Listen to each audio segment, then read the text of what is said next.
యారా గాలి తిరిగేసావా? మొత్తం పెట్రోల్ అంతా కొట్టేసా?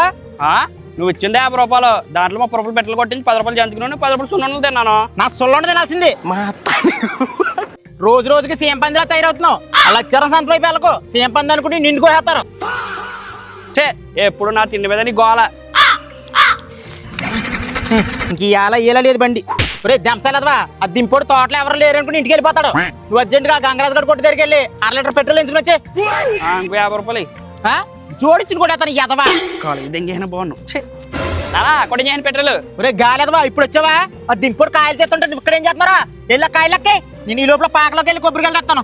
సరే.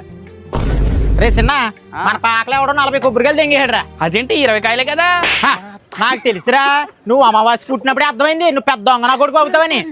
నాకు నాన్న చెప్పింది నువ్వు అమావాస్యకే పుట్టావంట. సర్లే, అది దింపోడుతో కొబ్బరి పెట్టుకో. మళ్ళీ పని వాళ్ళు కాయలు తెంగేస్తారు. నేను వెళ్ళి టీలు టిఫిన్ తీసుకొస్తాను పని వాళ్ళకి. సరేనా? జాగ్రత్త. ఈ నెల జీతం కట్టరా నీకు? ప్రెసిడెంట్ గారా గొడుగు నాకు అయ్యరా. అంటే ప్రెసిడెంట్ గారా రత్తాలు ఏంటంటే నాగే గారి పాకలో తోడుతుందా? వంట ఎక్కడంటే పెద్ద పవన్ చంపారు అక్కడ. ఎన్ని పోములు చంపితే ఏం లాభం రా? అక్కడ సరైన ముద్ర పోముంది, కోటేయించుకోవడానికి వెళ్తుందా?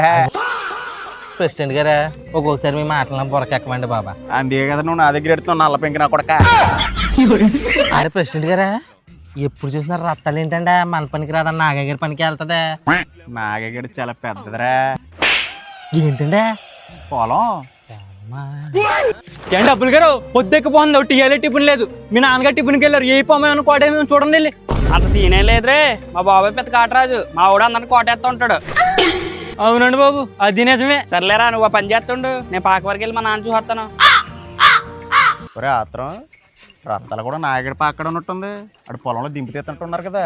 నడు సరే 2 బొండాలు తాగేద్దాం. పదండి బాబా, నాకు మంచి ఆత్రంగా ఉంది. రత్తాల మీద బొండాల మీద ఊరుకోండి బోండాల మీద.